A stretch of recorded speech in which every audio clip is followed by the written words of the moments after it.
Señora Duarte, él heredará todo, incluyendo esta propiedad, me dijo la abogada con una sonrisa fría mientras dejaba los documentos sobre mi mesa de cocina. Usted ya no tiene derechos aquí. Sonreí y le entregué un sobresellado. Lleve esto a su cliente. Por la tarde, mi teléfono sonó. Era mi nuera gritando: ¿cómo descubriste nuestro secreto de 8 años? Pero dejemos que les cuente desde el principio. Mi nombre es Inés Duarte, tengo 70 años, y hasta hace 3 días creía que mi hijo Octavio me amaba. Vivo en la misma casa donde lo crié, donde cambié sus pañales, donde curé sus heridas de rodilla, donde lo ayudé con las tareas hasta altas horas de la noche. Esta casa de ladrillos rojos, con su jardín pequeño y sus ventanas que dan al este, ha sido mi hogar por 45 años. Cada mañana me levanto a las 6. Preparo café en la cafetera vieja que mi esposo Salvador me regaló cuando cumplimos 20 años de casados. Él murió hace 12 años, pero su aroma aún flota en la cocina cuando muelo los granos. Riego las plantas del jardín, esas que él plantó con sus propias manos. Las begonias rojas que tanto amaba, los geranios que perfuman el aire al atardecer. Mis manos ya no son las mismas, los dedos se me entumecen con el frío, pero sigo cuidando cada hoja como si fuera un pedazo de su alma. Octavio era mi único hijo. Lo tuve a los 25 años, cuando Salvador trabajaba en la fábrica de textiles y yo cosía uniformes en casa para llegar a fin de mes. Siempre fue un niño inteligente, pero distante. Incluso de pequeño, cuando lo abrazaba, su cuerpo se tensaba como si mis caricias fueran una carga. Pensé que era timidez. Ahora entiendo que era frialdad. Se convirtió en empresario. Tiene una compañía de construcción que heredó parte de los contactos que Salvador hizo en sus años de trabajo. Se casó con Paola hace 12 años, justo después del funeral de su padre. Ella es bonita, educada, siempre usa ropa elegante y habla con esa voz suave que usan las mujeres cuando quieren conseguir algo. Al principio pensé que era perfecta para él. Ahora sé que eran perfectos el uno para el otro de maneras que jamás imaginé. Mis días pasaban lentos pero tranquilos. Octavio me visitaba cada 15 días, siempre con prisa, siempre revisando su teléfono mientras yo le servía almuerzo. Paola venía menos, pero cuando lo hacía, sus ojos recorrían la casa como si estuviera calculando algo. Miraba los muebles antiguos, las fotografías en las paredes, el piano que Salvador me compró cuando cumplí 40 años. Ahora entiendo que estaba calculando. La vecina de al lado, doña Hortensia Navás, es la única persona que realmente me habla. Tiene 65 años, es viuda como yo, y todas las tardes tomamos té en su patio trasero. Ella conoció a Salvador desde que éramos jóvenes, vio crecer a Octavio, y siempre me ha dicho que algo no estaba bien con él. Ese muchacho tiene ojos fríos. Inés, me decía, no mira a la gente como si fueran personas. Yo la defendía, le decía que era mi hijo, que lo conocía mejor que nadie. Qué equivocada estaba. Hace una semana, Octavio llegó sin avisar. Eso ya era extraño, porque él siempre llama antes de venir. Traía una sonrisa que no le había visto en años, demasiado amplia, demasiado brillante. Se sentó en el sofá donde solía hacer sus tareas de matemáticas cuando tenía 10 años, y me dijo que tenía una sorpresa para mí. Mamá, he estado pensando en tu futuro, dijo con esa voz que usaba cuando era niño y había roto algo. Esta casa es demasiado grande para ti sola. Es mucho trabajo, mucha responsabilidad. Le serví café en la taza azul que siempre usaba cuando era pequeño. Mis manos temblaron un poco, no sé si por la edad o por algo que mi corazón ya presentía. No es trabajo, hijo, le dije. Es mi hogar. Él sonrió otra vez, esa sonrisa que no llegaba a sus ojos. Lo sé, mamá. Pero piénsalo. Podrías vivir en un lugar más cómodo, más seguro. Un lugar donde no tengas que preocuparte por nada. Esa noche no pude dormir. Me quedé despierta mirando el techo, escuchando los sonidos de la casa que conocía de memoria. El crujido de la madera en el pasillo, el murmullo del refrigerador viejo, el viento que silbaba entre las ramas del árbol que Salvador plantó cuando Octavio nació. Todos esos sonidos que habían sido mi compañía durante tantos años de soledad. Algo en la voz de mi hijo me había perturbado. No era preocupación genuina. Era algo más frío, más calculado. 2 días después llegó ella. Elvira Mota, abogada, 35 años, traje negro elegante, portafolio de cuero, zapatos que resonaban contra el piso de madera como martillazos. Tocó la puerta a las 9 de la mañana, cuando yo estaba regando las plantas. «Señora Duarte», dijo sin siquiera saludar. «Soy la abogada de su hijo Octavio. Necesitamos hablar sobre algunos asuntos legales importantes». La hice pasar a la sala, le ofrecí café. Ella rechazó con un gesto impaciente de la mano. Abrió su portafolio con movimientos precisos, como si hubiera ensayado esta escena muchas veces. Sacó una pila de papeles y los puso sobre la mesa de centro, esa mesa que Salvador había barnizado con sus propias manos. «Estos son documentos de transferencia de propiedad», dijo sin mirarme a los ojos. «Su hijo será el nuevo propietario legal de esta casa. Usted ya no tendrá derecho sobre ella». Mis manos se volvieron hielo. Mi corazón empezó a latir tan fuerte que pensé que ella podría escucharlo. Pero no dije nada. Aprendí hace mucho tiempo que el silencio a veces es la mejor respuesta. La miré fijamente mientras ella continuaba hablando, explicándome términos legales que no entendía, fechas que no recordaba haber firmado, decisiones que jamás había tomado. «Por supuesto», agregó con esa sonrisa helada, «usted podrá quedarse aquí mientras sea conveniente para todos. Pero legalmente, todo esto ya no le pertenece». Cuando terminó de hablar, me levanté despacio. Mis piernas estaban temblorosas, pero mi mente estaba clara. Fui a mi habitación, abrí el cajón de mi cómoda y saqué un sobre que había estado esperando el momento perfecto. Regresé a la sala, donde ella estaba guardando los papeles con la misma eficiencia con la que los había sacado. «Señorita Mota», le dije con voz tranquila, «lleve esto a su cliente». Le entregué el sobresellado. Ella lo miró con curiosidad, como si fuera una bomba que podría explotar en sus manos. «¿Qué es esto?», preguntó. «Algo que él debería haber sabido que yo sabía», respondí. «Algo que cambiará todo». Ella se fue sin decir más, pero pude ver en sus ojos que mi tranquilidad la había inquietado. Esperaba lágrimas, súplicas, desesperación. Lo que encontró fue una mujer que había estado esperando este momento más tiempo del que ella podía imaginar. Esa tarde, como les dije al principio, mi teléfono sonó. Era Paola, mi nuera, gritando con una voz que jamás le había escuchado: «¿Cómo descubriste nuestro secreto de 8 años?» Sonreí mientras sostenía el teléfono. Por primera vez en mucho tiempo, sonreí de verdad. «Querida», le dije con la voz más dulce que pude encontrar, «una madre siempre sabe más de lo que aparenta». Y colgué. Ahora estoy aquí, en mi cocina, bebiendo café en la taza azul de Octavio, mirando el jardín que Salvador plantó, preparándome para contarles toda la historia. Porque ustedes necesitan saber que a veces la justicia llega silenciosa, vestida de paciencia y servida con las manos arrugadas de una mujer que creyó en el amor hasta que el amor la traicionó. Para entender cómo llegué a ese momento, debo llevarlas conmigo al pasado. Al tiempo cuando Octavio era solo un bebé que lloraba en mis brazos, cuando yo tenía 25 años y el mundo parecía lleno de posibilidades. Salvador trabajaba turnos dobles en la fábrica, llegaba a casa con las manos manchadas de aceite y los ojos cansados, pero siempre encontraba energía para cargar a su hijo antes de cenar. Recuerdo la primera vez que Octavio dijo «mamá». Tenía 11 meses, estaba gateando por el piso de la cocina cuando se aferró a mis piernas y pronunció esa palabra mágica. Lloré de alegría. Salvador corrió desde el jardín cuando me escuchó gritar de emoción. «Dijo mamá. Dijo mamá». Repetíamos como si fuéramos los primeros padres del mundo en escuchar esa palabra. Pero incluso entonces, algo en Octavio era diferente. No se consolaba fácilmente cuando lloraba. Cuando otros niños corrían hacia sus madres buscando consuelo, él se quedaba quieto, mirando con esos ojos grandes que parecían juzgar todo lo que veían. Las madres del vecindario me decían que era un niño muy inteligente, muy maduro para su edad. Yo me sentía orgullosa. Ahora entiendo que lo que ellas veían como madurez era en realidad una frialdad que yo me negaba a reconocer.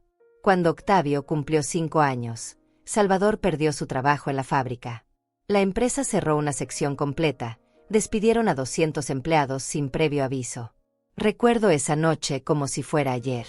Salvador llegó a casa con una caja de cartón llena de sus herramientas personales, se sentó en la mesa de la cocina y puso su cabeza entre sus manos. «Inés», me dijo con voz quebrada, «no sé cómo vamos a pagar la hipoteca el próximo mes». Esa fue la primera vez que vi llorar a mi esposo. Yo estaba embarazada de 6 meses de lo que habría sido nuestra segunda hija, pero la perdí 2 semanas después. El médico dijo que fue por el estrés, pero yo sabía que fue porque mi cuerpo entendió que no podíamos darle a otro hijo lo que necesitaba. Nunca pude volver a quedar embarazada. Octavio se convirtió en nuestro único hijo, en el recipiente de todos nuestros sueños y esperanzas. Empecé a coser uniformes para las escuelas del distrito. Instalé una máquina de coser en el cuarto que había preparado para el bebé que perdí, y trabajaba desde las 5 de la mañana hasta las 10 de la noche. Mis dedos se llenaron de cicatrices de las agujas. Mis ojos se cansaron de tanto mirar hilos y telas bajo la luz amarillenta de la lámpara. Pero cada uniforme que terminaba significaba comida en la mesa, significaba que Octavio podría tener zapatos nuevos para el colegio, significaba que podríamos mantener la casa. Salvador encontró trabajo 3 meses después, pero el salario era la mitad de lo que ganaba antes. Nunca se quejó, nunca dijo que la vida había sido injusta con él. Trabajaba en una ferretería durante el día y reparaba electrodomésticos por las noches. Yo seguí cosiendo, seguí llenando la casa con el sonido de mi máquina cantando hasta altas horas. Octavio crecía en medio de ese ruido constante, de esa lucha silenciosa por mantener la dignidad mientras el mundo se desmoronaba a nuestro alrededor. Pero algo extraño sucedía con mi hijo. Mientras nosotros luchábamos, él parecía observar todo con una distancia que me perturbaba. Cuando tenía 8 años, le dije que no podríamos comprarle la bicicleta que quería para su cumpleaños. En lugar de llorar o hacer berrinche como cualquier niño, me miró con esos ojos fríos y dijo: «No importa, mamá. Cuando sea grande tendré todo lo que quiera». Había algo en su voz que me heló la sangre, como si ya estuviera planeando un futuro donde nosotros no existiríamos. Los años pasaron como páginas que se arrancan de un calendario. Octavio era un estudiante brillante, siempre el primero de su clase, pero nunca compartía sus triunfos con nosotros. Cuando le daba abrazo por sus buenas calificaciones, su cuerpo se tensaba como si mis caricias fueran una invasión. Cuando Salvador intentaba hablar con él sobre deportes o libros, Octavio respondía con monosílabos educados pero distantes. Era como vivir con un huésped muy cortés que contaba los días hasta poder marcharse. A los 18 años, Octavio ganó una beca parcial para estudiar administración de empresas. Yo lloré de orgullo el día que llegó la carta de aceptación. Salvador trabajó horas extras durante 2 años para completar el dinero que la beca no cubría. Vendimos el carro viejo que tanto amaba, empeñamos el anillo de compromiso que me había regalado, yo acepté más trabajo de costura hasta que mis manos se deformaron de tanto usar la máquina. Todo para que nuestro hijo tuviera la educación que nosotros nunca pudimos tener. Octavio se fue a la universidad sin mirar atrás. Llamaba una vez por semana, siempre los domingos a las 6 de la tarde, conversaciones de exactamente 10 minutos donde nos contaba sobre sus clases con el mismo tono que usaría para leer un reporte del clima. Nunca preguntaba cómo estábamos, nunca mencionaba que extrañaba la casa, nunca decía que nos amaba. Yo me decía que era normal, que los jóvenes necesitan independencia, que el amor no siempre se expresa con palabras. Cuando Salvador empezó a sentirse mal, Octavio ya había terminado la universidad y trabajaba en una empresa de construcción. Tenía 27 años, un apartamento en la ciudad, un carro nuevo que había comprado con su primer salario. Las visitas a casa se hicieron cada vez más esporádicas. Llegaba los domingos, comía el almuerzo que yo preparaba especialmente para él, y se iba antes de que oscureciera. Parecía incómodo en la casa donde había crecido, como si los muebles viejos y las paredes desgastadas fueran un recordatorio de algo que prefería olvidar. El día que Salvador se desplomó en el jardín, yo estaba en la cocina preparando mermelada con las frutas de nuestro árbol. Escuché un ruido sordo, como si hubiera caído una rama grande. Cuando salí a revisar, lo encontré tirado entre las begonias, con los ojos abiertos pero sin vida. Había muerto instantáneamente, dijo el médico. Un infarto masivo. No sufrió. Pero yo sí. Yo sufrí como si me hubieran arrancado la mitad del alma. Llamé a Octavio desde el hospital. Papá murió, le dije con voz quebrada. Hubo un silencio largo del otro lado de la línea. Voy para allá, respondió finalmente, pero su voz sonaba más molesta que triste, como si la muerte de su padre fuera una interrupción inconveniente en su agenda. Llegó 2 horas después, vestido con un traje oscuro que parecía recién comprado, y me abrazó con la misma frialdad con la que abrazaría a una conocida en el velorio de un extraño. Durante el funeral, observé a mi hijo. Mientras yo lloraba sobre el ataúd de Salvador, mientras las vecinas me consolaban y me traían comida, mientras el cura hablaba sobre la bondad de mi esposo, Octavio permanecía de pie junto a mí con expresión impasible. No derramó ni una lágrima. No dijo palabras de despedida. No mostró ninguna emoción que indicara que había perdido a su padre. Era como si estuviera cumpliendo con un deber social, nada más. Después del entierro, cuando todos se fueron, Octavio se quedó conmigo en la cocina. Pensé que finalmente hablaríamos, que compartiríamos el dolor, que encontraríamos consuelo el uno en el otro. Pero lo que hizo fue preguntarme sobre las finanzas. ¿Papá tenía deudas? ¿Hay dinero en el banco? ¿Los papeles de la casa están en orden? Preguntas prácticas, calculadas, sin un rastro de dolor genuino. Yo le respondí mecánicamente, aturdida por la pérdida y por la frialdad de mi único hijo en el momento más difícil de mi vida. 3 meses después, Octavio me presentó a Paola. Era una mujer hermosa, educada, con esa sonrisa perfecta que usan las personas acostumbradas a conseguir lo que quieren. Trabajaba en una boutique de ropa cara, manejaba un carro elegante, y hablaba sobre lugares y cosas que yo no conocía. Desde el primer momento, supe que me miraba como si fuera un mueble viejo que alguien había olvidado botar. Pero Octavio parecía feliz con ella, o al menos parecía más vivo cuando estaba a su lado. Se casaron al año siguiente, en una ceremonia pequeña pero elegante. Yo me puse mi mejor vestido, ese azul marino que había comprado para el funeral de Salvador y que aún olía a lágrimas.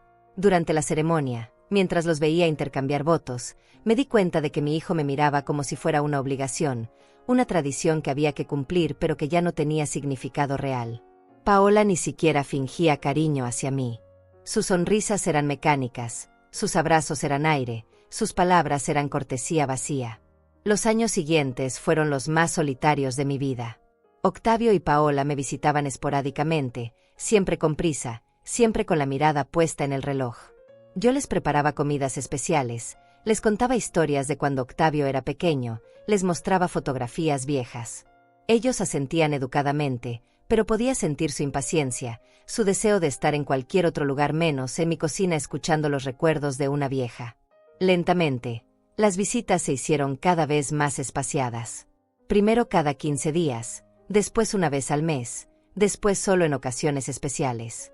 Yo me acostumbré a la soledad, a hablar con las plantas del jardín, a cenar sola frente al televisor, a dormir en una cama que parecía demasiado grande para mi cuerpo encogido.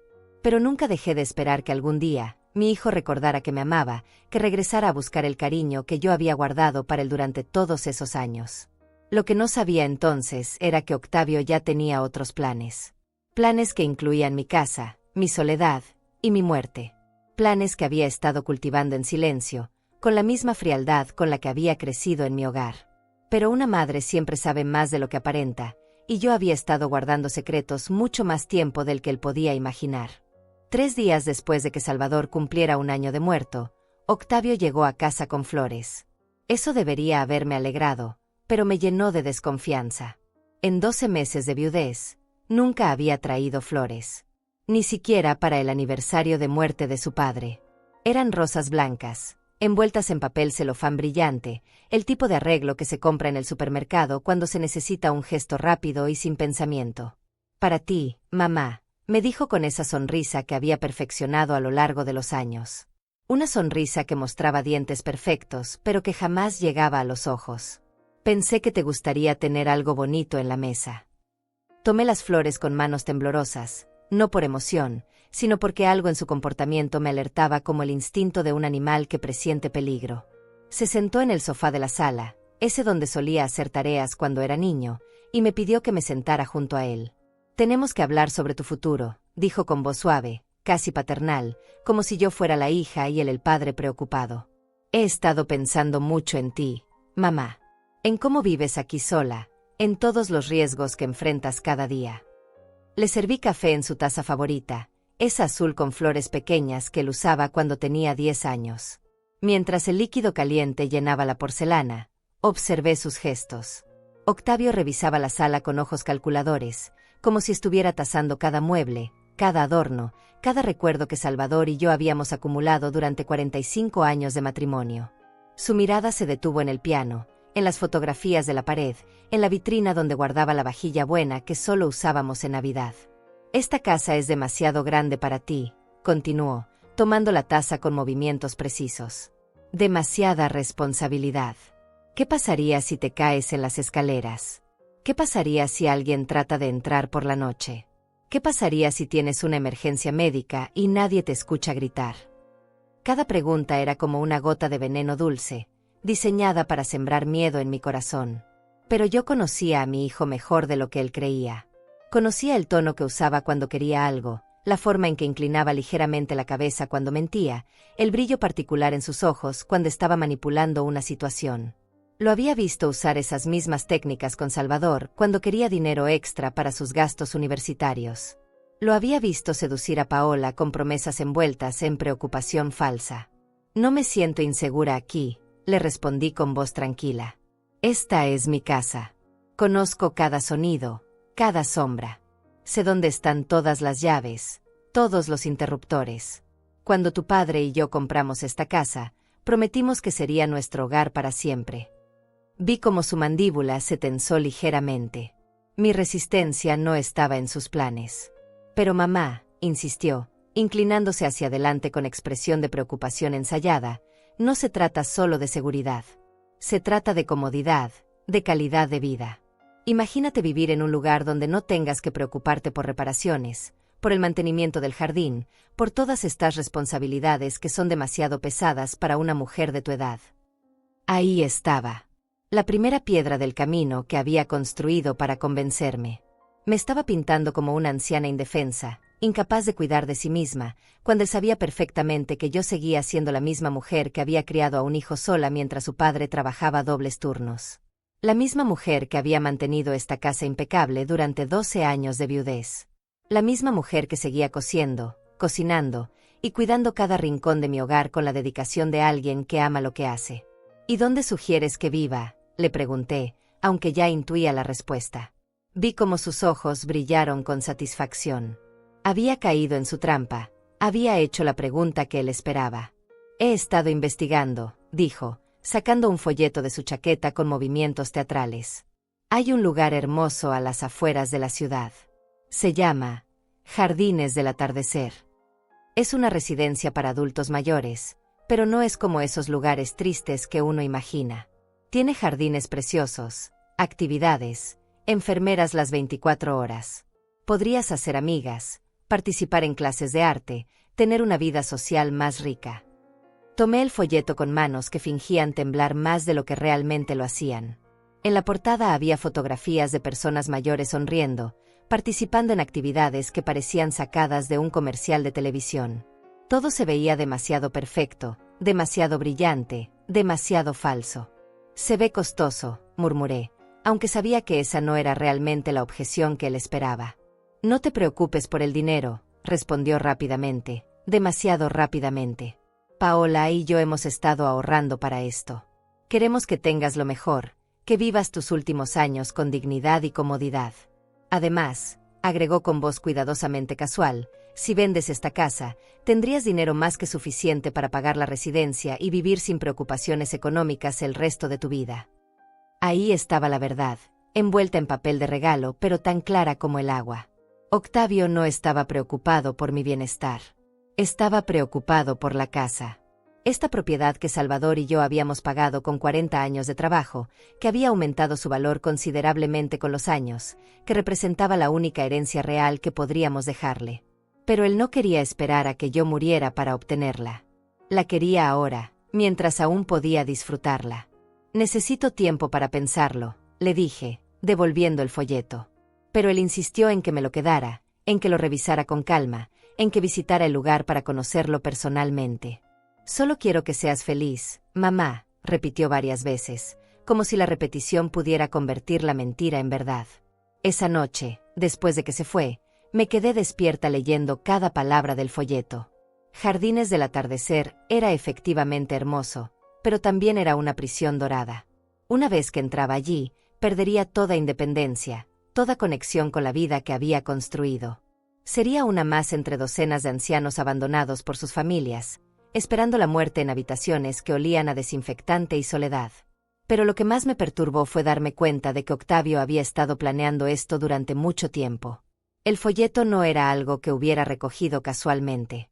Estaba gastado en los bordes, como si lo hubiera revisado muchas veces.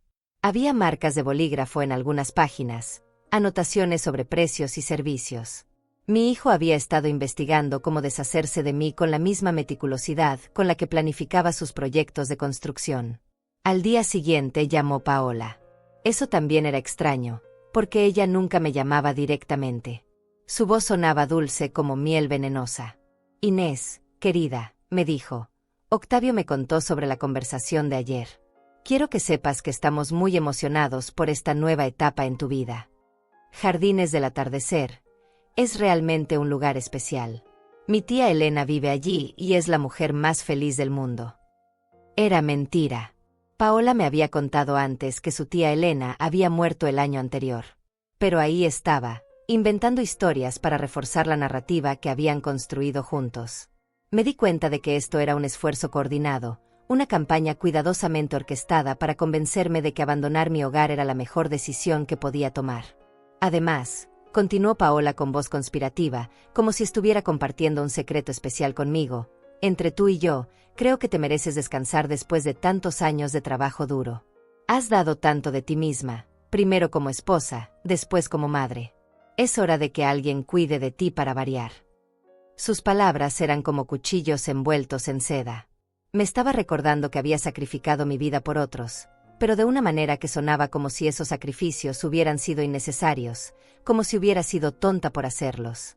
Me estaba pintando como una mártir que finalmente merecía recompensa, cuando la única recompensa que yo quería era continuar viviendo en la casa que amaba hasta el día de mi muerte. Esa semana recibí 3 llamadas más.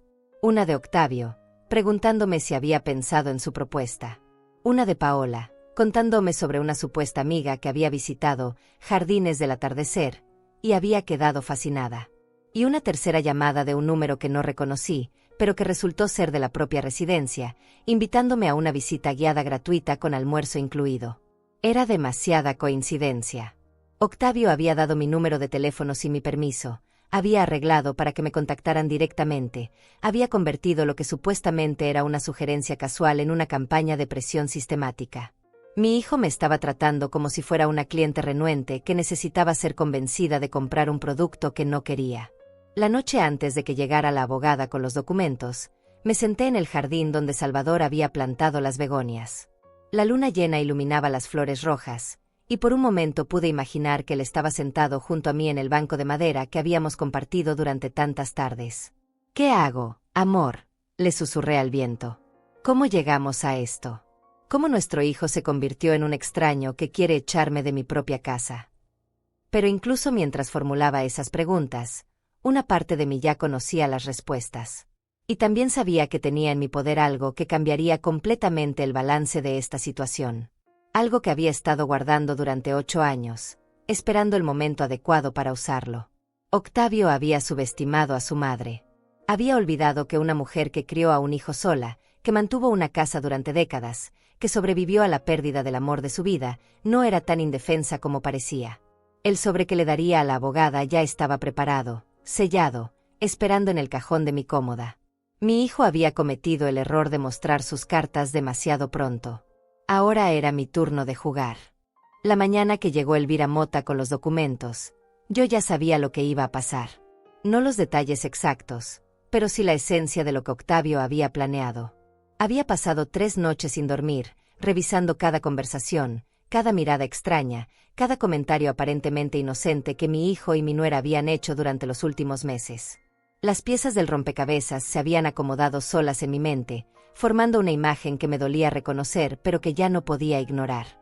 Cuando escuché el auto detenerse frente a mi casa, me asomé por la ventana de la sala. Era un carro elegante, negro, con cristales polarizados. Elvira Mota salió como si fuera la dueña del mundo, con tacones que resonaban contra el pavimento y un portafolio que parecía cargar el peso de sentencias judiciales. Llevaba un traje negro que probablemente costaba más que mis gastos de 3 meses, y lentes de sol que mantenía puestos incluso bajo la sombra del árbol que Salvador había plantado. Respiré profundo antes de abrir la puerta. «Buenos días, señora Duarte», me dijo sin sonreír, sin extender la mano, sin mostrar ni un ápice de cortesía genuina. Soy Elvira Mota, abogada. Su hijo me envió para hablar con usted sobre algunos asuntos legales urgentes. La palabra urgentes la pronunció con énfasis especial, como si mi tiempo fuera menos valioso que el suyo, como si yo debiera sentirme agradecida de que hubiera venido a mi casa en lugar de citarme en su oficina. Pase, por favor, le dije con la voz más tranquila que pude encontrar. La conduje a la sala, esa misma sala donde Octavio había jugado cuando era niño, donde Salvador solía leer el periódico los domingos por la mañana, donde yo había llorado en silencio durante tantas noches de viudez. Ella se sentó en el borde del sofá, como si el contacto prolongado con mis muebles pudiera contaminarla. ¿Le ofrezco café?, pregunté, aunque ya sabía que rechazaría. Era parte del teatro que estaba representando, la anciana amable que recibe visitas inesperadas con hospitalidad instintiva. Ella agitó la mano con impaciencia. No tengo mucho tiempo, respondió, abriendo su portafolio con movimientos bruscos. Necesitamos resolver esto rápidamente. Sacó una pila de documentos y los extendió sobre la mesa de centro como si estuviera repartiendo cartas en un casino. Pero estos papeles no eran un juego. Eran mi sentencia de muerte social, mi expulsión del único lugar donde había sido feliz, mi transformación de propietaria a intrusa en mi propia casa. Estos son documentos de transferencia de propiedad, me explicó con voz mecánica, como si hubiera repetido estas palabras cientos de veces. Su hijo Octavio será el nuevo propietario legal de esta propiedad. Tomé los papeles con manos que fingí temblorosas. En realidad, mi mente estaba funcionando con claridad cristalina, procesando cada palabra, cada cláusula, cada detalle legal que pudiera usar en mi defensa. Pero necesitaba que ella creyera que era una anciana confundida, abrumada por términos legales que no entendía. No comprendo, murmuré, frunciendo el ceño mientras revisaba las páginas. ¿Cuándo firmé esto? No recuerdo haber firmado nada. Los documentos están completamente en orden, respondió Elvira con irritación apenas disimulada. Su firma está certificada, las fechas son correctas, todo está legal y vinculante. La transferencia ya se procesó en el registro de propiedades. Legalmente, esta casa ya no le pertenece. Había algo en su tono que me reveló que ella sabía exactamente cómo se habían obtenido esas firmas, y que no le importaba en absoluto. Seguí revisando los papeles, tomándome mi tiempo, mientras mi mente trabajaba a toda velocidad. Las fechas de las supuestas firmas correspondían a momentos específicos del año anterior. Una era del día del cumpleaños de Salvador, cuando yo había estado tan deprimida que apenas podía levantarme de la cama. Otra era de la semana en que había tenido gripe y Octavio había venido a cuidarme, trayendo medicamentos y papeles que según él eran formularios del seguro médico. Recordé esos momentos con nueva claridad. Octavio insistiendo en que firmara papeles para actualizar mis beneficios, asegurándome que eran solo formalidades burocráticas. Yo, confiando en mi hijo, firmando sin leer porque él me decía que no era importante, que solo necesitaba mi firma para que todo estuviera en orden. Paola esperando en el auto, revisando su teléfono con impaciencia mientras yo garabateaba mi nombre en documentos que creía inofensivos. Pero yo vivo aquí, dije con voz pequeña, interpretando el papel de la anciana desorientada. Esta ha sido mi casa durante 45 años. Aquí murió mi esposo, aquí crié a mi hijo. No puedo simplemente irme. Elvira suspiró como si mi apego emocional fuera una inconveniencia menor que había que resolver. Por supuesto que puede quedarse, me dijo con una sonrisa que no llegaba a sus ojos. Su hijo es muy generoso. Usted puede continuar viviendo aquí mientras sea conveniente para todos. Pero debe entender que ya no tiene derechos legales sobre esta propiedad. No puede tomar decisiones sobre reparaciones, no puede cambiar cerraduras, no puede impedir que el verdadero propietario haga las modificaciones que considere necesarias. Cada palabra era una bofetada envuelta en cortesía legal. Me estaba explicando que me habían convertido en una inquilina sin contrato en mi propia casa, dependiente de la buena voluntad de un hijo que claramente había perdido toda consideración hacia mí. ¿Y si yo no quiero quedarme?, pregunté, aunque sabía que esa pregunta también formaba parte del guión que habían preparado. Su hijo me pidió que le mencionara que ha encontrado un lugar perfecto para usted, respondió Elvira, sacando otro conjunto de papeles. Una residencia de lujo para adultos mayores. Jardines del atardecer. Tiene todos los servicios que una persona de su edad podría necesitar. Cuidado médico las 24 horas, actividades sociales, comidas preparadas. Sería una transición muy suave para usted. Ahí estaba la trampa completa. Primero robar mi casa legalmente, después ofrecerme una alternativa que sonaba generosa, pero que en realidad era un exilio dorado. Una vez que estuviera en esa residencia, sería prácticamente imposible que regresara. Octavio tendría la casa libre para venderla o remodelarla según sus caprichos, y yo me convertiría en una anciana más en una institución, esperando visitas esporádicas de un hijo que me vería como una obligación cumplida. Necesito tiempo para procesar todo esto, le dije, devolviendo los documentos con manos temblorosas. Pero Elvira los empujó de vuelta hacia mí. Los documentos son solo una copia para sus registros, me explicó. Los originales ya están archivados. Esto no es una negociación, señora Duarte. Es una notificación legal de un cambio que ya ocurrió. Su frialdad me confirmó lo que ya había comenzado a sospechar. Esta no era una abogada que estaba cumpliendo órdenes profesionales. Había algo personal en su manera de tratarme, algo que sugería que ella tenía sus propias razones para querer verme fuera de esta casa. Sus ojos recorrían la sala con la misma codicia que había visto en los ojos de Paola durante los últimos años. Me levanté lentamente, fingiendo el cansancio de una anciana abrumada por noticias devastadoras. «Disculpe un momento», murmuré. «Necesito tomar mis medicamentos para el corazón». Era mentira. Mi corazón estaba funcionando perfectamente, bombeando sangre que hervía de indignación, pero que necesitaba mantenerse fría para lo que venía después. Fui a mi habitación y abrí el cajón de la cómoda donde guardaba mis tesoros más preciados. Las cartas de amor que Salvador me había escrito durante su noviazgo, las fotografías de Octavio cuando era bebé, y un sobremanila que había estado esperando este momento durante 8 años. Lo tomé con manos firmes, ya sin fingir temblores. Este sobre contenía la respuesta a todas las humillaciones que había sufrido, la llave que abriría las cadenas que mis propios seres queridos habían puesto alrededor de mi cuello. Regresé a la sala donde Elvira estaba revisando su teléfono con impaciencia. Probablemente enviando mensajes a Octavio, informándole que la misión estaba casi cumplida, que la anciana había reaccionado exactamente como habían previsto. «Señorita Mota», le dije con voz tranquila, «tengo algo para usted». Ella levantó la vista con expresión aburrida, como si esperara súplicas o lágrimas. Lo que no esperaba era el sobre que puse en sus manos con movimientos deliberados y controlados. «¿Qué es esto?», preguntó, girando el sobre entre sus dedos como si fuera un objeto extraño. «Algo que su cliente debería haber sabido que yo sabía», respondí, recuperando parte de la dignidad que había estado fingiendo haber perdido. «Algo que cambiará completamente esta conversación». Vi cómo su expresión de aburrimiento se transformaba en curiosidad, después en inquietud. El sobre tenía peso, no solo físico sino emocional.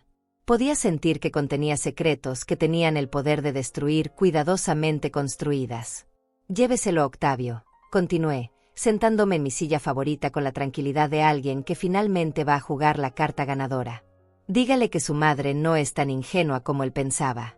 Dígale que una mujer que vivió 70 años y crió a un hijo sola ha aprendido a guardar secretos, y que algunos de esos secretos pueden ser muy inconvenientes para ciertas personas». Elvira se levantó bruscamente, guardando el sobre en su portafolio como si quemara. «No sé qué cree que va a lograr con esto», me dijo, pero su voz había perdido toda la autoridad que había mostrado al llegar. «Los documentos de transferencia son legales y vinculantes. No hay nada que pueda hacer para cambiar eso». «Tal vez no», admití con una sonrisa que había estado practicando durante días. «Pero hay muchas cosas que sí puedo hacer. Y algunas de ellas podrían ser muy desagradables para su cliente y para ciertas personas que él considera importantes en su vida». La ambigüedad de mis palabras era intencional. Quería que su imaginación llenara los espacios en blanco, que su paranoia hiciera el trabajo que mis amenazas directas no podrían lograr. Se fue sin despedirse, con pasos rápidos que delataban su urgencia por entregar el sobre y descubrir qué contenía. Yo me quedé en la sala, rodeada por los muebles que Salvador y yo habíamos elegido juntos, respirando el aire de la casa que había sido mi refugio durante casi medio siglo. Pero ya no me sentía como una víctima. Por primera vez en meses, me sentía como alguien que tenía el control de su propio destino. Esa tarde, exactamente como había anticipado, mi teléfono sonó. Era Paola, gritando con una voz que jamás le había escuchado, ¿Cómo descubriste nuestro secreto de 8 años? Su desesperación era música para mis oídos. Después de tantos años de ser tratada como un obstáculo, finalmente era yo quien tenía algo que ellos necesitaban desesperadamente proteger. Querida, le respondí con la voz más dulce que pude encontrar, una madre siempre sabe más de lo que aparenta. Y colgué el teléfono, sabiendo que la verdadera batalla apenas estaba comenzando. Lo que Octavio y Paola no sabían era que yo tenía una aliada. Alguien que había estado observando, escuchando y guardando información durante años sin que ellos se dieran cuenta. Hortensia Navas, mi vecina de 65 años, la única persona que realmente me conocía desde que Salvador murió. Pero Hortensia era mucho más que una vecina amable que tomaba té conmigo las tardes. Era una mujer que había trabajado durante 30 años como secretaria en el juzgado civil, que conocía la ley mejor que muchos abogados, y que tenía una memoria fotográfica para los detalles que otros consideraban insignificantes. 3 días después de la visita de Elvira, mientras yo seguía fingiendo estar devastada por los documentos de transferencia, Hortensia tocó a mi puerta con una expresión que no había visto en su rostro desde el funeral de Salvador. Era la expresión de alguien que trae noticias que cambiarán todo. Inés, me dijo sin preámbulos, necesitamos hablar. Ahora. La hice pasar a la cocina, donde preparé café más por costumbre que por hospitalidad. Mis manos temblaban, pero esta vez no era actuación. Había algo en los ojos de Hortensia que me decía que el momento que había estado esperando durante años finalmente había llegado. He estado investigando, me dijo, sacando una carpeta manila de su bolso. Después de que me contaste sobre la visita de esa abogada, no pude dormir. Algo no me cuadraba. Hortensia abrió la carpeta sobre la mesa, revelando copias de documentos que reconocí inmediatamente. Eran los mismos papeles que Elvira me había mostrado, pero estos tenían anotaciones en los márgenes, círculos rojos alrededor de fechas específicas, y notas escritas con la letra pequeña y precisa de mi vecina. Estos documentos son falsos, Inés, me dijo con voz firme. Las firmas han sido falsificadas. Mi corazón se detuvo por un momento. No por shock, sino por alivio. Había estado tan concentrada en el contenido del sobre que pensaba entregarle a Octavio que no había considerado la posibilidad de que los documentos en sí mismos fueran fraudulentos. ¿Estás segura?, le pregunté, aunque ya sabía que Hortensia nunca haría una acusación tan seria sin estar completamente segura. Trabajé en el juzgado durante 3 décadas, me recordó, señalando detalles específicos en los papeles. Conozco todos los sellos, todas las firmas de los notarios, todos los procedimientos legales para transferencias de propiedad. Esto, dijo, golpeando los documentos con el dedo, es una imitación bastante buena, pero es una imitación al fin y al cabo. Los sellos están mal fechados, las firmas de los notarios no coinciden con las que están registradas en el juzgado, y los números de expediente ni siquiera existen en el sistema.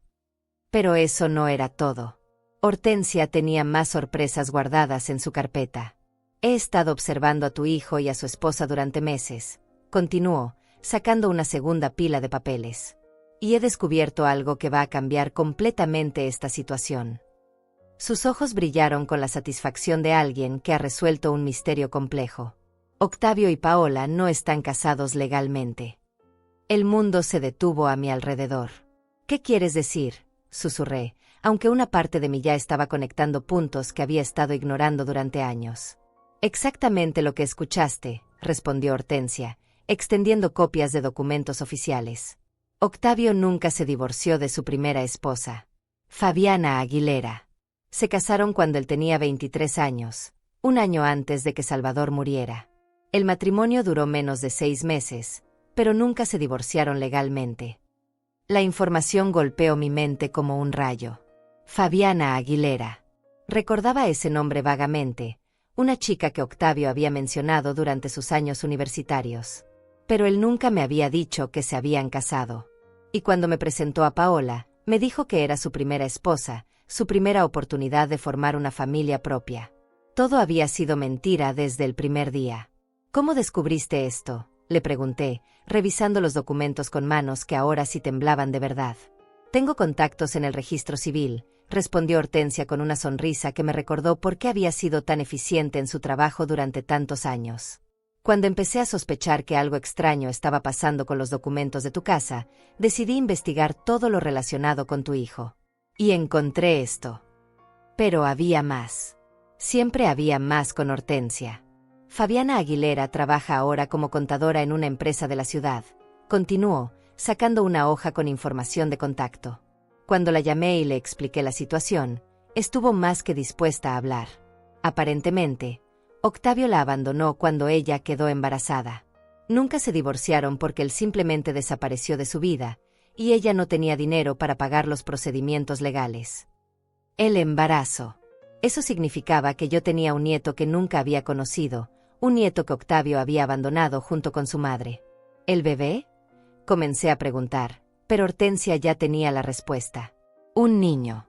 Se llama Valentín. Tiene 8 años ahora. Fabiana lo ha criado sola, trabajando 2 empleos para mantenerlo. Octavio nunca ha pagado un peso de manutención, nunca ha preguntado por el niño, nunca ha reconocido su existencia. 8 años. El mismo tiempo que Octavio llevaba casado con Paola. Ahora entendía el secreto que había mencionado cuando Paola me gritó por teléfono. No era solo la bigamia, era el abandono de un hijo, la negación de responsabilidades, la construcción de una vida nueva sobre las ruinas de otra familia destruida. ¿Paola sabe?, pregunté, aunque ya intuía la respuesta. Por supuesto que sabe, respondió Hortensia con disgusto. Fabiana me contó que hace 3 años, Paola la contactó directamente. No para arreglar la situación legal, sino para amenazarla. Le dijo que si alguna vez intentaba contactar a Octavio o reclamar manutención para el niño, se asegurarían de que perdiera su trabajo y de que nunca pudiera encontrar otro en la ciudad. La crueldad de mi nuera me quitó el aliento. No solo sabía que estaba viviendo en bigamia, sino que había amenazado activamente a una madre soltera para mantener su secreto. Paola no era solo una cómplice pasiva en los planes de Octavio. Era una participante activa en la destrucción de vidas inocentes.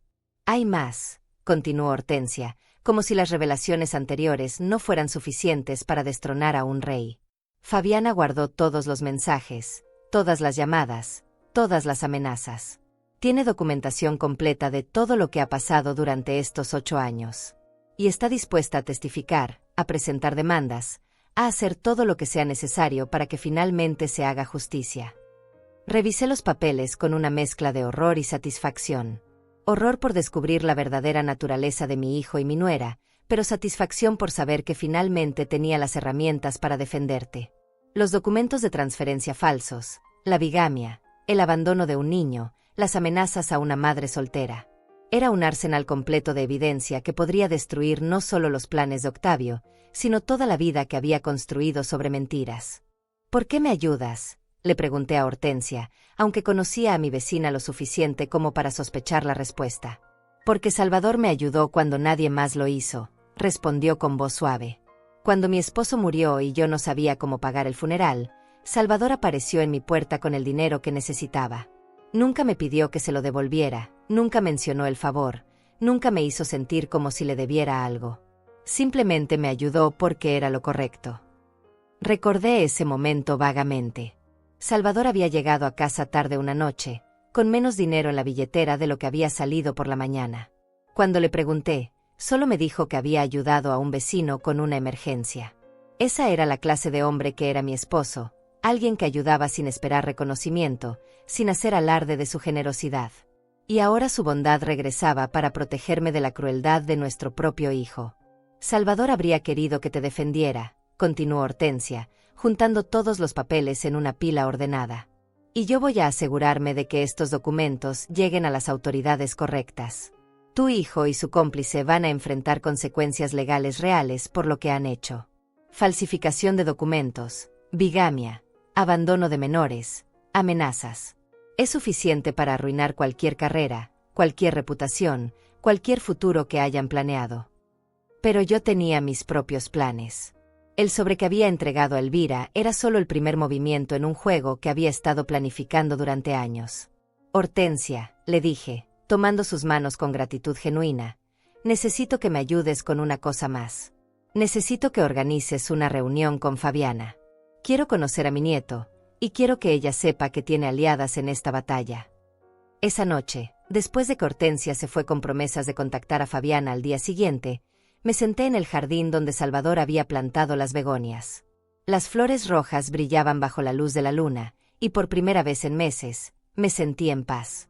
No porque la batalla hubiera terminado, sino porque finalmente tenía las armas que necesitaba para luchar.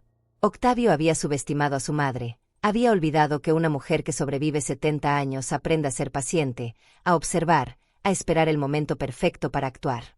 Había creído que podía manipularme como había manipulado a Fabiana, como había engañado a Paola, como había falsificado documentos legales. Pero se había olvidado de que yo conocía su verdadera naturaleza mejor que nadie, porque yo la había visto crecer desde que era un niño.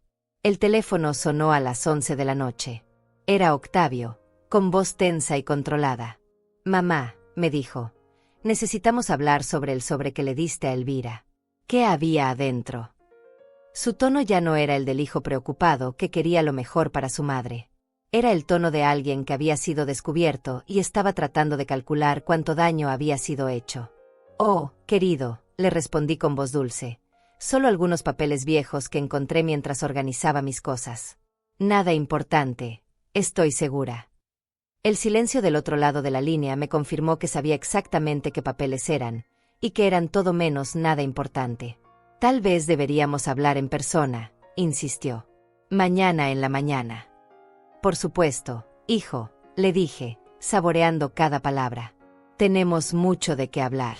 Mucho más de lo que tú imaginas». Y colgué, sabiendo que había pasado toda la noche sin dormir, preguntándose qué más sabía su madre, qué otras sorpresas tenía guardadas en los cajones de la casa que él creía haber robado. La guerra había comenzado oficialmente. Y por primera vez en años, yo tenía la ventaja. Esa noche no dormí, pero no por ansiedad. Dormí porque tenía trabajo que hacer. Me levanté a las 4 de la madrugada y comencé la tarea más importante de mi vida: organizar la evidencia que destruiría a mi hijo y salvaría mi hogar. Por primera vez en meses, me sentía completamente viva, completamente en control de mi destino. Saqué todas las cajas que guardaba en el armario del cuarto de huéspedes. Documentos que había ido recolectando durante años sin saber exactamente por qué, pero que mi instinto me había dicho que podrían ser importantes algún día. Fotografías, cartas, recibos, papeles que Octavio había dejado olvidados durante sus visitas, conversaciones que había grabado en mi teléfono cuando algo en su tono me parecía sospechoso. El sobre que le había dado a Elvira contenía copias de documentos bancarios que mostraban transferencias extrañas de las cuentas de la empresa de Octavio. Dinero que desaparecía y reaparecía en cuentas bajo nombres que yo no reconocía. También incluía fotografías que había tomado discretamente cuando él creía que no estaba mirando, Octavio en reuniones con hombres que claramente no eran clientes legítimos, Paola recibiendo sobres de dinero en efectivo, conversaciones telefónicas que había logrado grabar cuando hablaban en voz alta pensando que yo estaba dormida. Pero eso era solo el aperitivo. Ahora tenía la información que Hortensia había traído sobre Fabiana y mi nieto abandonado, más los documentos falsificados que probaban que mi hijo era un criminal. Era hora de organizar todo en un plan sistemático que no dejara espacio para errores. Primero, hice copias de todo. 3 juegos completos de cada documento, cada fotografía, cada grabación. Un juego para las autoridades, uno para mi abogado, y uno guardado en un lugar seguro que solo Hortensia conocía. Si algo me pasaba, si Octavio intentaba silenciarme de alguna manera, la evidencia seguiría existiendo. Segundo, redacté una cronología completa de los eventos. Desde el día que Octavio se casó secretamente con Fabiana hasta la visita de Elvira con los documentos falsos. Fechas exactas, nombres, lugares, montos de dinero. Un relato detallado que cualquier fiscal podría seguir sin dificultad. Tercero, preparé 3 cartas. Una para Octavio, una para Paola y una para Elvira. Cada carta contenía información específica sobre sus crímenes, pero también incluía una propuesta. Una última oportunidad de hacer lo correcto antes de que yo entregara toda la evidencia a las autoridades. No porque tuviera compasión por ellos, sino porque quería que supieran exactamente por qué estaban siendo destruidos. A las 8 de la mañana, cuando Octavio llamó para confirmar su visita, yo ya tenía todo preparado. «Ven cuando quieras, hijo», le dije con voz tranquila. «Estaré aquí». Colgué y me preparé un desayuno completo, huevos, café, tostadas con mermelada casera. Era importante mantener mi fuerza para lo que venía. Octavio llegó a las 10, pero no vino solo. Paola lo acompañaba, algo que no había hecho en meses. Ambos tenían expresiones tensas, como si hubieran pasado la noche discutiendo estrategias. Cuando abrí la puerta, intentaron sonreír, pero sus sonrisas eran máscaras transparentes sobre rostros llenos de preocupación. «Mamá», dijo Octavio, besando mi mejilla con labios fríos, «necesitamos aclarar algunas cosas sobre ese sobre que le diste a Elvira». Paola me abrazó con brazos que temblaban ligeramente. «Buenos días, Inés», murmuró, evitando mirar mis ojos directamente. Los hice pasar a la sala y le serví café en las tazas que habían usado durante años. Pero esta vez, yo tenía el control de la conversación. Antes de hablar sobre el sobre, les dije, sentándome en mi silla favorita con la dignidad de una reina en su trono, creo que deberíamos hablar sobre Valentín. El nombre golpeó la habitación como una bomba. Octavio se puso rígido, derramando café sobre sus pantalones. Paola dejó escapar un gemido ahogado, como si hubiera recibido un golpe físico. «¿Quién es Valentín?», preguntó Octavio, pero su voz era la de alguien que ya sabía la respuesta y estaba tratando de calcular cuánto daño había sido hecho. «Tu hijo», respondí con calma, observando cómo el color desaparecía de su rostro. «Mi nieto. El niño que abandonaste hace 8 años, cuando decidiste que Fabiana Aguilera ya no era conveniente para tus planes». Paola se llevó las manos a la boca, pero no pudo contener el sollozo que escapó de sus labios. «No sé de qué hablas», insistió Octavio, pero su actuación era patética. Sus manos temblaban, su voz se quebraba, y sus ojos se movían hacia la puerta como si estuviera calculando una ruta de escape. «Fabiana. Eso fue hace mucho tiempo. No tiene nada que ver con la situación actual». «Tiene todo que ver», le dije, sacando la primera de las 3 cartas que había preparado. «Porque resulta que nunca te divorciaste de ella, lo que significa que tu matrimonio con Paola es completamente ilegal. Bigamia. Octavio. Eso es un delito federal». Paola comenzó a llorar abiertamente, pero sus lágrimas no me conmovieron. Eran las lágrimas de alguien que había sido descubierta, no de alguien que sentía remordimiento genuino. «Inés», me suplicó, «puedes arruinar nuestras vidas con esta información. Piensa en todo lo que hemos construido juntos, en todos los planes que tenemos». «¿Los planes que incluían robar mi casa con documentos falsificados?», pregunté, sacando las copias de los documentos que Hortensia había analizado. «¿Los planes que incluían amenazar a una madre soltera para que no reclamara manutención para su hijo? ¿Los planes que incluían enviarme a morir en una residencia mientras ustedes vendían la casa que Salvador y yo construimos con 40 años de trabajo?» Octavio intentó una última estrategia. Se arrodilló frente a mi silla, tomó mis manos con las suyas, y me miró con ojos que fingían estar llenos de lágrimas. «Mamá», me dijo con voz quebrada, «todo esto es un malentendido. Nunca quisimos lastimarte. Solo queríamos asegurarnos de que estuvieras segura, de que tuvieras cuidado en tus últimos años». Retiré mis manos de las suyas como si hubiera tocado algo repugnante. «Tus últimos años», repetí, saboreando las palabras. «¿Sabes qué descubrí, hijo? Que mis últimos años van a ser mucho más interesantes de lo que tú pensabas. Porque voy a usarlos para asegurarme de que enfrentes las consecuencias de todo lo que has hecho». Les entregué las cartas que había preparado. «Lean esto cuando lleguen a casa», les dije. «Encontrarán información detallada sobre todos sus crímenes, junto con mi propuesta final. Tienen 24 horas para tomar una decisión». Se fueron en silencio, llevando las cartas como si fueran sentencias de muerte. Yo me quedé en mi sala, rodeada por los muebles que Salvador y yo habíamos elegido juntos, sabiendo que había recuperado el control de mi vida y de mi hogar. La batalla estaba lejos de terminar, pero por primera vez en meses, sabía que iba a ganar. Las siguientes 24 horas fueron las más largas de mi vida, pero también las más satisfactorias. Sabía que Octavio y Paola estaban en sus casas leyendo y releyendo las cartas que les había entregado, tratando de encontrar una salida a la trampa perfecta que había construido alrededor de ellos. Cada hora que pasaba sin recibir noticias de ellos me confirmaba que finalmente entendían la gravedad de su situación. Mi propuesta había sido simple pero devastadora. Tenían 2 opciones. Podían devolver inmediatamente todos los documentos originales de mi casa, confesar públicamente sus crímenes y enfrentar las consecuencias legales con dignidad.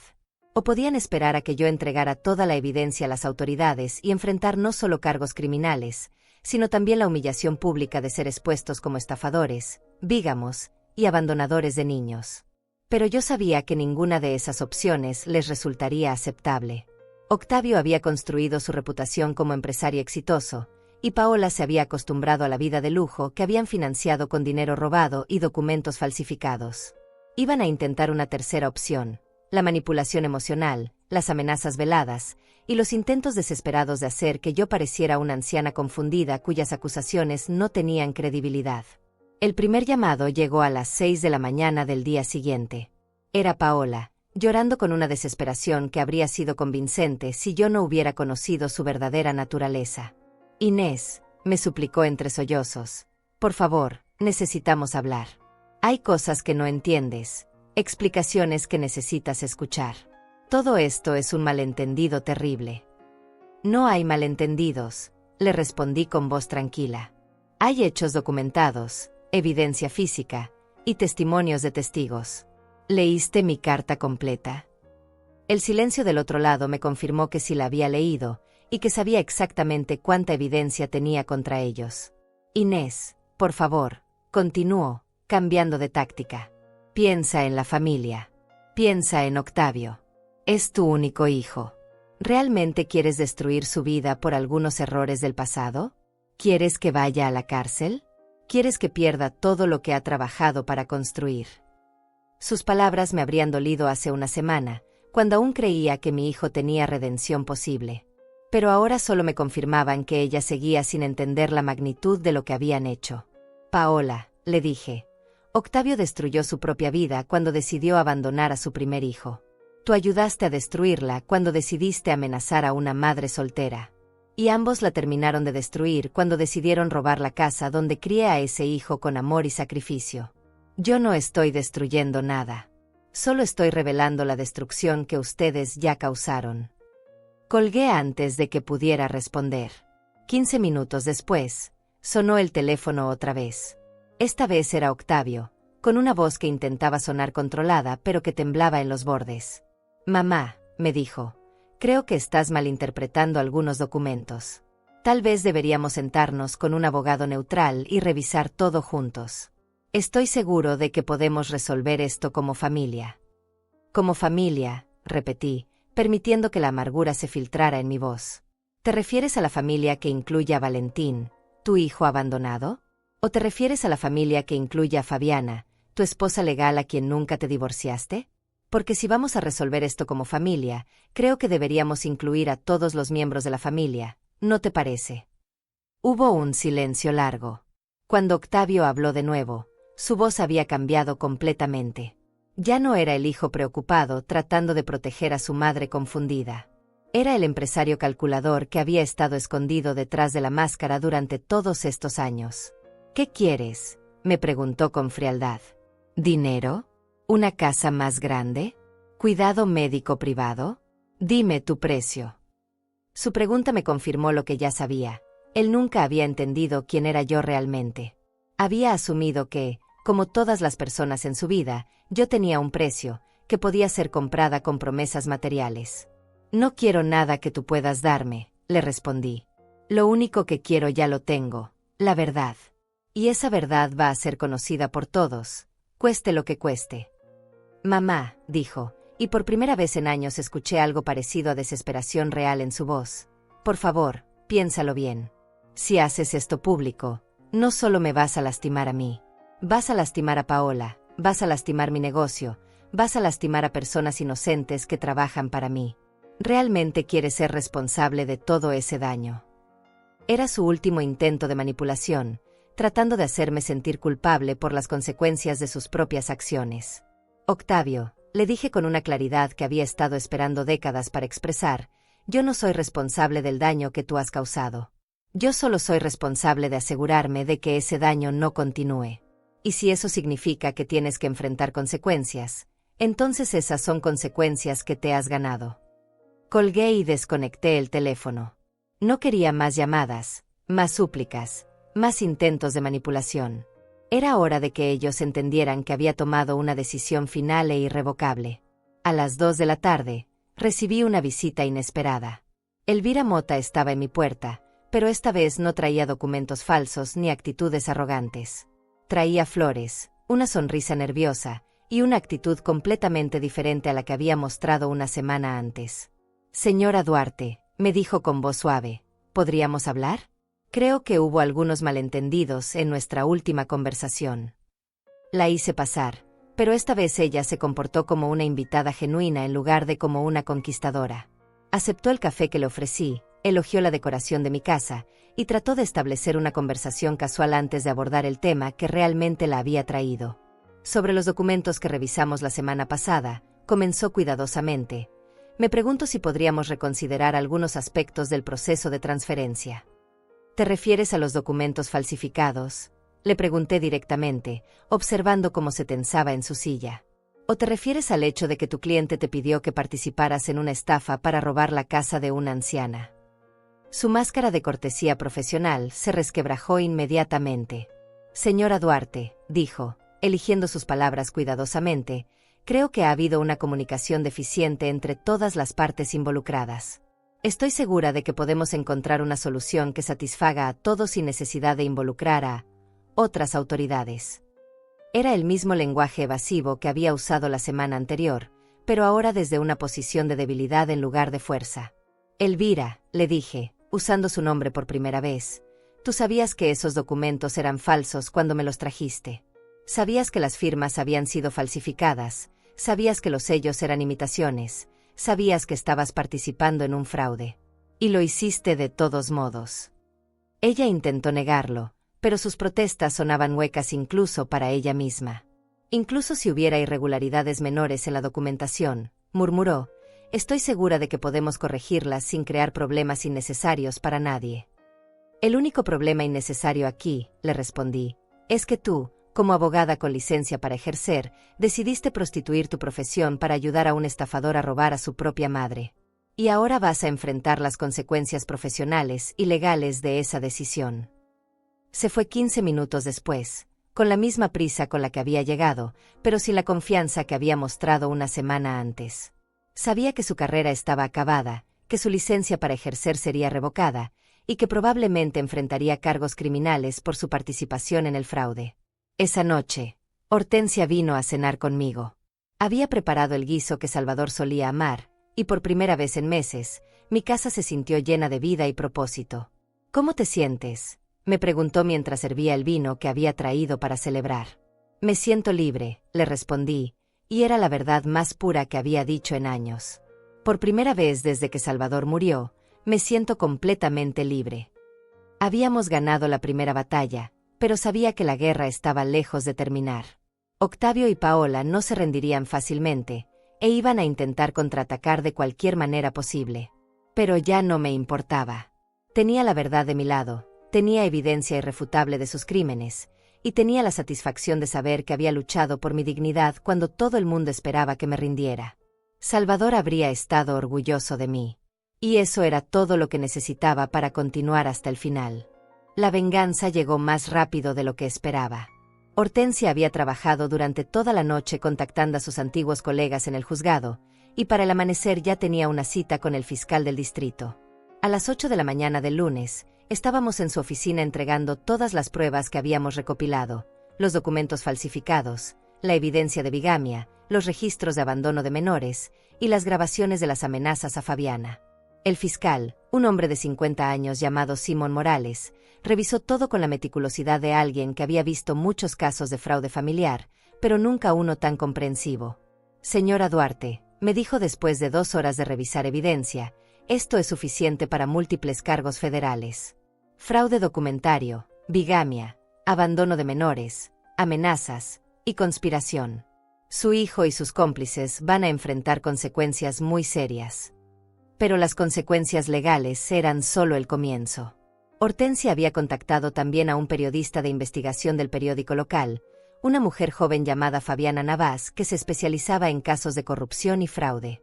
Cuando le contamos la historia completa, sus ojos se iluminaron con la satisfacción de alguien que había encontrado exactamente el tipo de historia que podría hacer justicia y generar cambio social. «Esta historia tiene todos los elementos», me dijo mientras tomaba notas detalladas. «Fraude familiar, documentos falsificados, bigamia, abandono de niños, amenazas a madres solteras. Es el tipo de caso que puede exponer cómo las personas con recursos abusan del sistema legal para victimizar a los más vulnerables. Me pidió permiso para publicar la historia completa, incluyendo nombres y fotografías. Le dije que sí sin dudarlo. El miércoles, el artículo apareció en la primera página del periódico local, con un titular que no dejaba espacio para ambigüedades: empresario local acusado de estafar a su propia madre con documentos falsificados. La fotografía mostraba a Octavio en uno de sus eventos sociales, sonriendo junto a Paola, con una leyenda que explicaba que ambos enfrentaban múltiples cargos criminales. La reacción fue inmediata y devastadora. El teléfono de Octavio comenzó a sonar desde las 6 de la mañana con clientes cancelando contratos, socios comerciales retirando sus inversiones y empleados preguntando si iban a mantener sus trabajos. Para el mediodía, 3 de sus proyectos de construcción más grandes habían sido suspendidos indefinidamente. Paola llamó llorando a las 2 de la tarde. Pero esta vez no eran lágrimas de manipulación, sino de verdadera desesperación. Inés, me suplicó con voz quebrada, han cancelado mi trabajo. Mis amigas no me hablan. Nadie quiere asociarse conmigo. Por favor, ¿hay alguna manera de detener esto? Había una manera, le respondí con calma. Era decir la verdad desde el principio, tratar a Fabiana y a Valentín con respeto, y no intentar robar la casa donde cría a tu esposo con amor y sacrificio. Pero esa oportunidad ya pasó. El jueves llegaron las citaciones oficiales. Octavio, Paola y Elvira tenían que presentarse ante el tribunal para responder a los cargos formales. El viernes, el Colegio de Abogados suspendió la licencia de Elvira pending una investigación completa de su conducta profesional. Pero el momento más satisfactorio llegó el sábado por la mañana. Octavio apareció en mi puerta, pero esta vez no traía flores ni sonrisas falsas. Traía una caja de cartón llena de documentos originales de mi casa, todos los papeles que había robado o falsificado durante los últimos años. Su cara había envejecido una década en una semana, y sus ojos tenían la mirada derrotada de alguien que finalmente entendía que había perdido todo. Aquí están tus documentos, me dijo, dejando la caja en el suelo de mi entrada. Los originales. Todo está ahí. Su voz era un susurro, como si hubiera perdido la capacidad de hablar con autoridad. ¿Estás satisfecha ahora? Ya obtuviste tu venganza. Esto no es venganza, le respondí, revisando los documentos para asegurarme de que estuvieran completos. Esto es justicia. Venganza habría sido hacer lo que tú me hiciste, robar, mentir y manipular. Justicia es usar la verdad para protegerme y proteger a otros de ser victimizados por ti. Se quedó parado en mi entrada por varios minutos, como si estuviera esperando que yo cambiara de opinión, que le ofreciera algún tipo de perdón o segunda oportunidad. Pero yo había aprendido que el perdón genuino solo puede venir después del arrepentimiento genuino, y Octavio solo sentía arrepentimiento por haber sido descubierto, no por lo que había hecho. ¿Alguna vez me amaste realmente?, le pregunté antes de que se fuera. Era una pregunta que había estado guardando durante años, temiendo la respuesta pero necesitando escucharla. ¿O siempre fui solo un obstáculo entre tú y lo que querías? Me miró por un momento con algo que podría haber sido honestidad. No lo sé, admitió finalmente. Creo que nunca aprendí cómo amar a alguien que no me diera algo a cambio. Era la respuesta más honesta que me había dado en años, y también la más triste. Después de que se fue, llamé a Fabiana Aguilera. Era hora de conocer a mi nieto y comenzar a reparar el daño que Octavio había causado a su primera familia. «Señora Duarte», me respondió con voz cautelosa. «Soy Inés», le dije, «la madre de Octavio. Y me gustaría mucho conocer a Valentín, si usted me lo permite». El silencio del otro lado fue largo, pero cuando finalmente habló, pude escuchar lágrimas en su voz. «Me encantaría», susurró. «Valentín siempre ha preguntado sobre su abuela. Le he dicho que algún día la conocería». Esa tarde, mientras organizaba los documentos de mi casa en su lugar correcto, me di cuenta de que por primera vez en años, mi hogar se sentía realmente mío otra vez. No solo legalmente, sino emocionalmente. Había luchado por él, había defendido mi derecho a vivir aquí con dignidad, y había ganado. Salvador habría estado orgulloso. Y eso era todo lo que necesitaba para saber que había hecho lo correcto. 6 meses después del día que Elvira Mota entró a mi casa con documentos falsificados, estoy sentada en el jardín que Salvador plantó, pero ya no estoy sola. Valentín, mi nieto de 8 años, está ayudándome a plantar nuevas begonias rojas junto a las que su abuelo sembró hace tantos años. Sus manos pequeñas son cuidadosas con las flores, y cuando me mira con esos ojos curiosos, veo algo que nunca vi en los ojos de Octavio: amor genuino y desinteresado. Abuela, me dice mientras pone tierra alrededor de una planta nueva, ¿mi papá va a venir algún día a conocerme? Es una pregunta que me hace frecuentemente, y cada vez que la escucha, mi corazón se parte un poco más. No lo sé, mi amor, le respondo con honestidad. Pero lo que sí sé es que tú tienes una mamá que te ama muchísimo, y una abuela que va a estar aquí para ti siempre que me necesites. Fabiana viene a visitarme 3 veces por semana. Trajimos a Valentín aquí la primera vez hace 4 meses, y desde entonces ha sido como si hubiera recuperado una parte de mi alma que creía perdida para siempre. Es un niño inteligente, curioso, y lleno de la vida que su padre perdió en algún momento de su infancia. Cuando me abraza, su cuerpo se relaja completamente contra el mío, como si hubiera estado esperando toda su vida por esos abrazos de abuela. Octavio fue sentenciado a 3 años de prisión por fraude documentario y bigamia. Paola recibió 2 años por complicidad y amenazas. Elvira perdió su licencia para ejercer como abogada y fue sentenciada a 1 año de prisión. Los 3 apelaron sus sentencias, pero las apelaciones fueron rechazadas. La justicia, por una vez, había funcionado exactamente como debía. Pero la verdadera libertad no vino con las sentencias judiciales. Vino cuando me di cuenta de que ya no necesitaba la aprobación de mi hijo para sentirme valiosa. Durante 70 años había definido mi valor a través de mi capacidad de cuidar a otros, de sacrificarme por mi familia, de mantener la paz sin importar el costo personal. Ahora entiendo que mi valor viene de quién soy, no de lo que puedo dar a otros. Vendí algunas de las joyas que Salvador me había regalado durante nuestro matrimonio y usé el dinero para establecer un fondo educativo para Valentín. También contraté a un abogado para que Fabiana pudiera demandar a Octavio por 8 años de manutención infantil no pagada. Cuando salga de la prisión, va a enfrentar una deuda considerable con su primer hijo, la que debería haber estado pagando desde el principio. Hortensia sigue siendo mi vecina, mi amiga, y mi cómplice en las pequeñas aventuras que hemos comenzado a tener. La semana pasada fuimos juntas al cine por primera vez en años. El mes que viene vamos a tomar un curso de pintura en el centro comunitario. A los 70 años, he descubierto que la vida puede comenzar de nuevo cuando finalmente decides vivir para ti misma. Mi casa está llena de vida otra vez.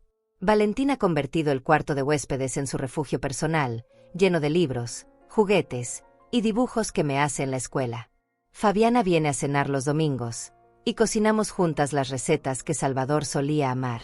Es una familia diferente a la que había imaginado, pero es una familia real, construida sobre amor genuino en lugar de obligaciones falsas.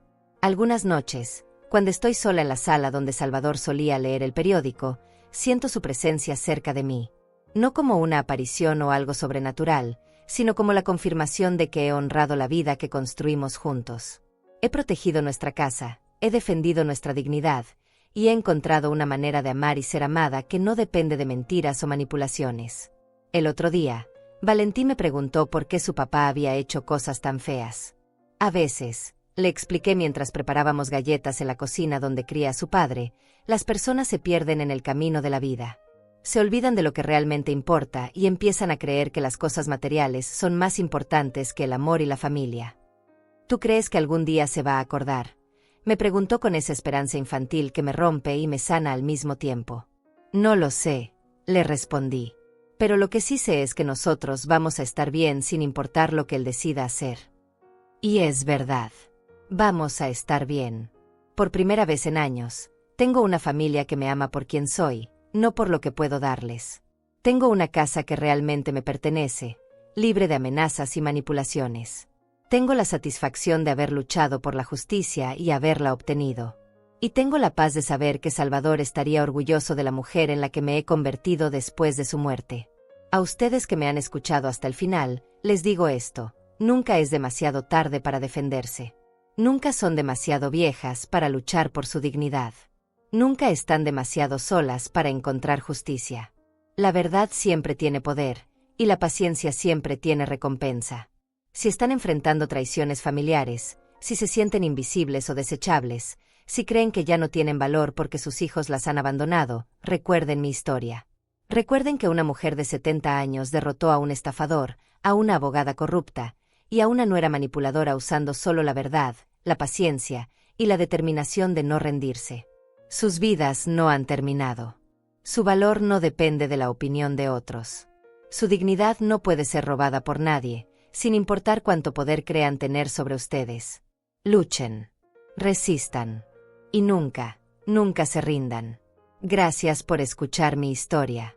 Por favor, dejen sus comentarios abajo si les gustó, y compartan si conocen a alguien que necesite escuchar estas palabras. Nos vemos en la próxima historia.